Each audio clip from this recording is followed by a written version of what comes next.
Friends, బాగున్నారండి అందరూని. ఈరోజు క్లాస్లో వచ్చేసి హుక్స్ బెల్ట్కి ఐ బెల్ట్కి మధ్యలో గ్యాప్ ఎందుకు వస్తుంది చాలా మంది అడిగారండి మనకి కామెంట్స్లోని.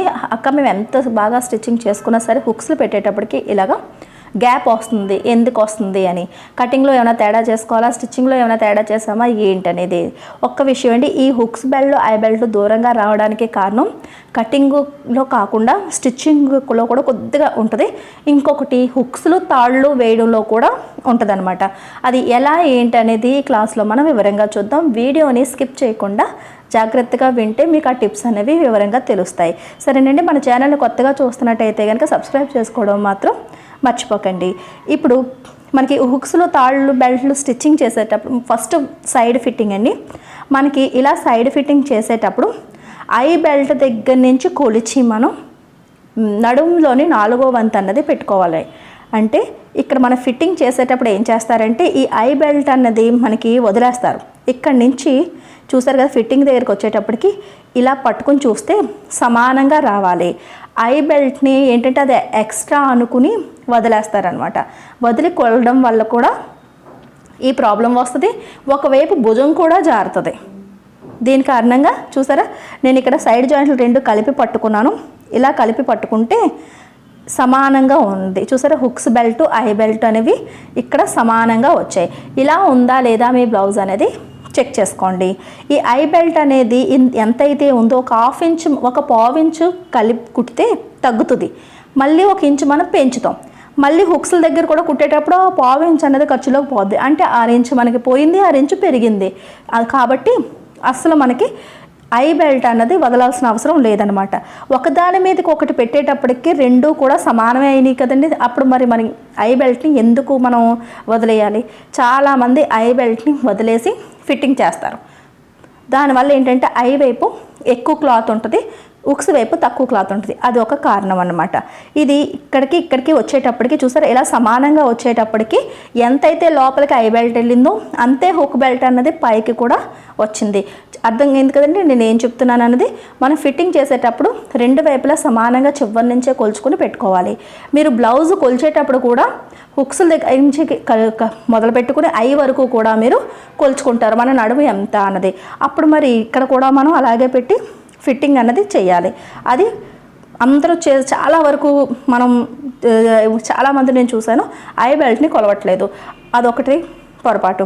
ఇంకొకటి విషయానికి వచ్చేటప్పటికి మనకి హుక్స్లు తాళ్ళు వేసేటప్పుడు కూడా బిగినర్స్కి తాళ్ళు చివరికి వేసేసుకుంటారు, హుక్ కూడా చివరికి పెడతారు. దానివల్ల కూడా మీరు ఎంత బాగా స్టిచ్చింగ్ చేసిన బ్లౌజు వేసుకునేటప్పటికి మనం టైట్గా బ్లౌజ్ వేసుకుంటాం కాబట్టి హుక్ల దగ్గర ఐల దగ్గర మనకి గ్యాప్ అనేది వస్తుంది. చూసారా, ఐ బెల్ట్ కూడా ఎంత వెడల్పు వేసాను అన్నది మీకు చెప్తున్నానండి. ఫోల్డింగ్ దగ్గర నుంచి కుట్టు వరకు చూసుకుంటే 1 ఇంచు వచ్చింది. ఎంతకన్నా అతిగా వేయొద్దు, అలాగని ఎంతకన్నా వెడల్పు తగ్గించొద్దు. 1 ఇంచు ఉంటే మనకి సరిపోద్ది.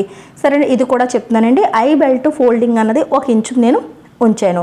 అంటే మొత్తం స్టిచ్చింగ్ అయిన తర్వాత ఇప్పుడు హుక్స్ వచ్చేసి ఇక్కడ చూడు, ఈ ఐ బెల్ట్ దగ్గర అండి చివరికి పెడతారు. అలా కాకుండా ఇక్కడ చూసారు కదా, ఇక్కడ కుట్టు వచ్చింది కదా, ఈ కుట్టు దగ్గరికి కొద్దిగా జస్ట్ కొద్దిగా వదిలి ఇక్కడ ఐ పెట్టుకోవాలి.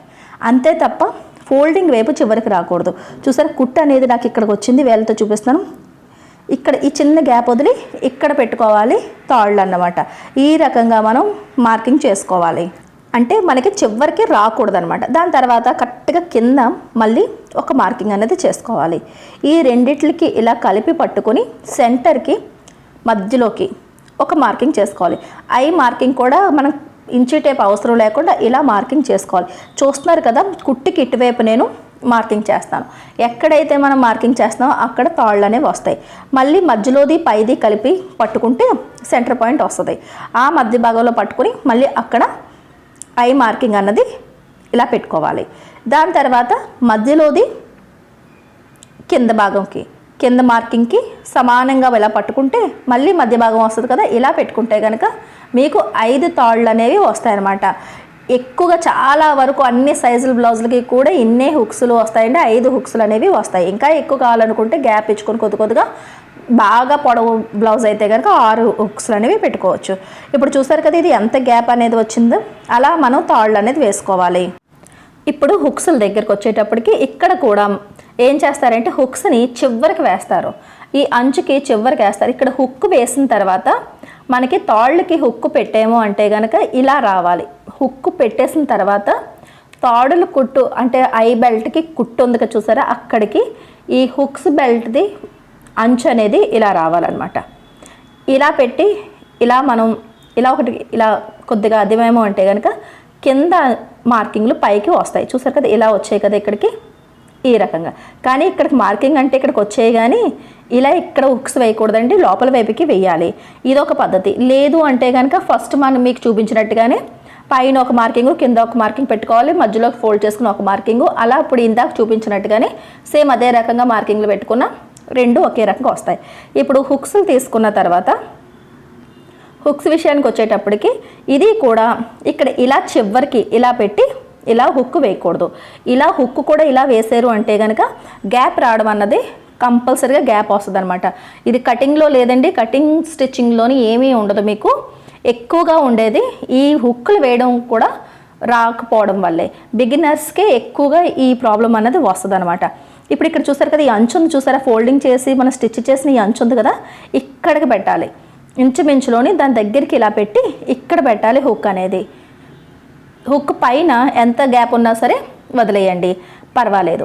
అంటే సెంటర్లో మనకి హుక్ వస్తుంది అనమాట ఇలా పెడితే, అంతే తప్ప చివరికి హుక్ వచ్చేటట్టుగా స్టిచ్చింగ్ చేసేస్తారు, దానివల్ల కూడా గ్యాప్ అనేది వస్తుంది. ఎవరైతే నాకు కామెంట్ పెట్టారో వాళ్ళు ఒక్కసారి చెక్ చేసుకోండి.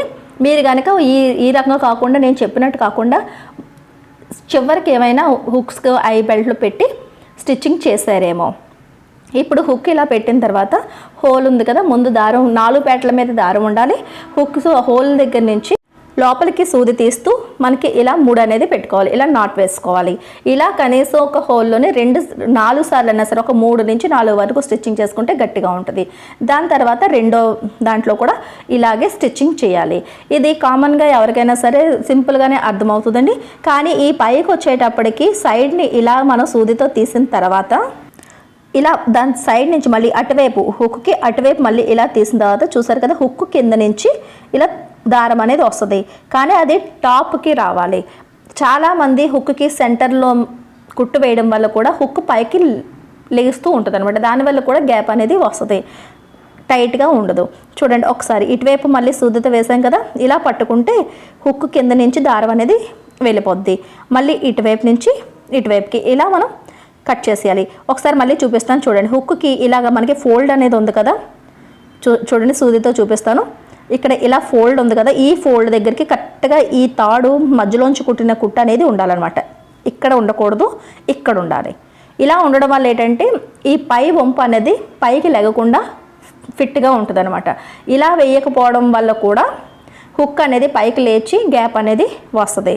సరేనండి, ఈ రకంగా హుక్స్ అనేవి వేసుకున్న తర్వాత ఇలా లాస్ట్కి ఒక 2-3 సార్లు అన్నా సరే మనం 3 అనేది పెట్టేసుకోవాలి. నాట్ పెట్టేసిన తర్వాత చూసారు కదా ఇలా తీసుకొని 2 దారాలకి మధ్యలోంచి ఇలా తీసి లాగితే మనకి 3 అనేది పడిపోద్ది.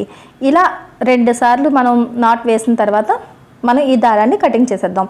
దాని తర్వాత ఈ చివరిని మళ్ళీ మనం చేత్తోని ఇలా ఒక నాట్ అనేది వేస్తే చూసారు కదా ఇలా నాట్ వేసి ఇప్పుడు ఐ బెల్ట్ అనేది ఐ ఎలా స్టిచ్చింగ్ చేసుకోవాలన్నది చూపిస్తానండి. హుక్ గురించి చూసాం కదా, ఇప్పుడు ఐ విషయంలో కూడా ఎంత గ్యాప్లో మనం ఎంత డిస్టెన్స్లో వేసుకోవాలి ఏంటనేది చూపిస్తాను. ఇక్కడ పైకి వచ్చేటప్పటికి కింద నుంచి సూది కింద నుంచి తీసుకురావాలి. ఇలా తీసుకొచ్చిన తర్వాత జస్ట్ ఒక 1/4 ఇంచు కన్నా తక్కువగానే ఇలా ఉండేటట్టు చూసుకుని చూసారు కదా సూది ఇటువైపు డైరెక్షన్లోని ఇలా తీసాను. కింద ఇలా తీసి దారాన్ని ఇలా లాగిన తర్వాత మనకి ఒక గీతలాగా ఇలా వస్తుంది. దాని తర్వాత పైన కూడా ఎక్కడి నుంచి అయితే మనం స్టార్ట్ చేసామో అక్కడ కూడా అదే డైరెక్షన్లోని సూది మాత్రం డైరెక్షన్ మార్చకూడదు. ఇదే రకంగా తీస్తే మనకి ఒక ఇంటూ టైప్లోని ఒక కుట్టు అనేది వస్తుంది. ఇప్పుడు ఈ ఇంటూలా వచ్చిన దాన్ని ఇలా చూసారు కదా, ఇంత గ్యాప్ ఉంది కదా, ఈ గ్యాప్ని మొత్తం నాట్స్ వేస్తూ మొత్తం ఒకదాని తర్వాత ఒకటి చూసారు కదా ఇలా 3 ఇలా మధ్యలోకి వచ్చి ఈ దారం మధ్యలోంచి ఇలా తీస్తే 3 అనేది పడుతుంది. ఇలా దారాన్ని ఇలా పట్టుకోండి, బటన్ వేలుతో ఈ మధ్యలోంచి ఇలా తీసి ఇలా అన్నారు అంటే కనుక ఆటోమేటిక్గా మీకు 3 అనేది పడుతుంది. అది ఒకే వైపుకి లాగడం వల్ల ఏంటంటే ఒక ముడి తర్వాత ఒకటి ఒక డిజైన్ లాగా మనకి ఒకదాని తర్వాత ఒకటి ఫుల్ అయిపోద్ది అనమాట. ఇప్పుడు మీరు ఎంతైతే డిస్టెన్స్లో మీరు ఐ వేస్తున్నారో అదంతా కూడా ఇదే నాట్తోని నింపేయాలన్నమాట. అది ఒకే డైరెక్షన్లో మనం తీయడం వల్ల ఏంటంటే ఒక డిజైన్ లాగా పైనుంచి కింద వరకు కూడా నీట్గా వస్తుంది. ఇది మొత్తం ఫుల్ అయ్యే వరకు కూడా, ఫిలప్ అయ్యే వరకు కూడా ఇలాగే నాట్స్ వేసుకుంటూ కింద వరకు వచ్చేయాలి. నాట్స్ వేసిన తర్వాత ఇలా కిందకి సూది తీసి లోపల వైపుకి మనం ఇలా 3 అనేది పెట్టేయాలి. చూసారు కదా, ఇది మాత్రం గ్యాప్ వచ్చింది. అంటే ఎక్కువగా గ్యాప్ వచ్చేటట్టుగా పొడవుగా కూడా ఐ అనేది వేసుకోకూడదు. అలాగని మరీ చిన్నది వేస్తామంటే హుక్ వెళ్ళకుండా ఇబ్బంది అవుతుంది. ఒక మీడియం గ్యాప్ ఇచ్చుకుని మనం ఐ అనేది వేసుకోవాలి. తర్వాత లోపల వైపుకి నాట్ పెట్టేసి మనం కట్ చేసేసుకోవాలి దారాన్ని. ఇదే రకంగా హుక్స్లు ఐలో కూడా మొత్తం కంప్లీట్ చేసేయాలి. నేను మొత్తం కంప్లీట్ చేసేస్తానండి. ఇవన్నీ కూడా స్టిచ్చింగ్ చేసేస్తాను. స్టిచ్చింగ్ చేసేసిన తర్వాత మీకు చూపిస్తాను. ఇది చూస్తారు కదా, ఈ మాత్రం గ్యాప్ అనేది వచ్చింది కదా. ఇప్పుడు హుక్ అనేది ఇలా పెట్టామంటే ఇక్కడ కూడా ఈ చివరికి వేసాం కదా, ఇక్కడికి ఇలా పెట్టేటప్పటికి ఈ అంచు అనేది, హుక్ అంచు అనేది ఐ బెల్ట్ కుట్టిన కరెక్ట్గా కుట్టు దగ్గరికి చూసారు కదా, ఇక్కడికి ఇలా రావాలన్నమాట. ఈ రకంగా వస్తుందా లేదా అనేది ఒకసారి చెక్ చేసుకోండి. ఇలా స్టిచ్చింగ్ చేశారు అంటే కనుక బిగినర్స్కి ఈ ప్రాబ్లం అన్నది ఉండదు. చాలా వరకు మీకు ప్రాబ్లం ఉండేది ఇక్కడేనండి. ఇంకొక ప్రాబ్లం ఎప్పుడు వస్తుందంటే, ఒకవేళ ముందు భాగంలోని మనకి ఫిట్టింగ్ చేసేటప్పుడు సైజు తగ్గించేసినా సరే ఈ ప్రాబ్లం అన్నది వస్తుంది. చాలా వరకు హుక్ల దగ్గర, ఐల దగ్గర చూసుకోండి. దాని తర్వాత ఒకవేళ ఫ్రంట్ పార్ట్ ఏమైనా తగ్గించేసేమో అని కూడా అది కూడా ఒకసారి చెక్ చేసుకోండి ఫిట్టింగ్ చేసేటప్పుడు. ఇదే రకంగా మొత్తం నేను ఐలేంటి, మొత్తం హుక్స్లేంటి నేను రెడీ చేసేసాను. రెడీ చేసిన తర్వాత చూసారు కదా, ఫైనల్గా లుక్ అనేది ఇలా వచ్చింది. లాస్ట్కి ఐ వేసిన తర్వాత కింద సైడ్లో ఒక అరేంజ్ వదిలేసి ఇంకొక ఐ వేశారు అంటే కనుక ఎప్పుడైనా సరే నడుం లూజ్ అయ్యింది అని అనుకున్నప్పుడు ఈ హుక్ అనేది ఇలా పెట్టుకోవచ్చు అనమాట. నేను ఈ మొత్తం హుక్స్ అన్ని పెట్టేసిన తర్వాత చూపిస్తాను చూడండి. మనం ఎంత లాగినా సరే ఇలా చూసారా ఎంత పర్ఫెక్ట్గా వచ్చిందో. ఇలా మనం లాగినా సరే గ్యాప్ అనేది రాదనమాట. ఇలా మనం లాగినా సరే చూసారు కదా, గ్యాప్ అనేది రాదు. ఎంత టైట్గా మనం బ్లౌజ్ వేసుకున్నా సరే. ఇలా మీరు ఒకసారి ట్రై చేసి చూడండి. ఒకవేళ ఇక్కడే మీకు ప్రాబ్లం ఉండి ఉంటే కనుక ఈ ప్రాబ్లం అనేది మీకు సాల్వ్ అవుతుంది. లేదు అనుకుంటే కనుక ఫ్రంట్ పార్ట్ ఫిట్టింగ్లోని ఏమైనా ఫ్రంట్ పార్ట్ లూజ్ని, అంటే చెస్ట్ లూజ్ని ఏమైనా తగ్గించేసారేమో ఒకసారి చెక్ చేసుకోండి. ఈ 2 కారణాల వల్లే మీకు చాలా వరకు ఈ ప్రాబ్లం అనేది వస్తుంది.